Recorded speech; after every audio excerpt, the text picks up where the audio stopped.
Hey guys, it's Jasper Miller here today. Today we're working on an Arctic Cat, 2015 Arctic Cat. It's the M8000 ZR series.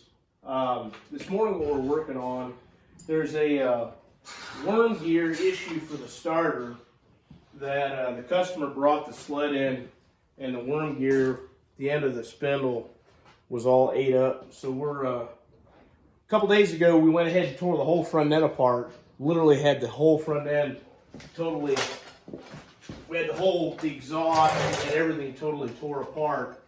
But put it back together, and I realized that the shaft, that worm gear, the Bendix portion has to be put back on before you put that together. Well, guess what? I put the sled back together. I don't have the proper tool to take that clutch off.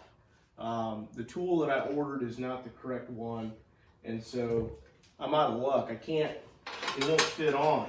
But if you look, the little spline tooth gear that actually turns the clutch or the crank is in the way. So one of the things I figured out that'll save you a lot of money if you're just needing to replace that threaded gear portion on the end of that starter is you can actually take from the back side, I think there's 6 of these, looks like they're T40 Torx little bolts that actually go in the back side of that. If you can see there, they're real small, they're stubby, and they've got a little bit of a shoulder on them. But they go on the back side of this, and I'll see if I can zoom up maybe a little bit to where you guys can see what I'm talking about. But this gear right here is what you can take off. The initial problem with this sled was actually this bushing piece.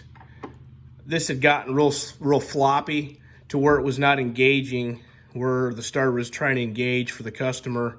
It was just bouncing around. It wasn't actually engaging properly like it should have. It was just bouncing around. So we don't work on snowmobiles a lot here in southern Indiana. We're located in Madison, Indiana. But this one here was from a local friend of ours who's got a snowmobile and does a lot of riding in Michigan and in the UP area. But unbeknownst to me, I did a little bit of research. There were several different ways to go about it. One was to totally disassemble, and that's what we did. We chose to totally disassemble everything. But man alive, looking back, what I learned from a lot of mistakes, clearly. But like I said, I did not have the appropriate tool. But looking back, I could have just taken this worm gear off from the back side. There's little bolts that thread in there. And so just a little hack from Miller's Small Engine Repair this morning. If you've not had a chance, go like our YouTube page and also hit subscribe. And if you have any questions or comments, feel free to leave those also.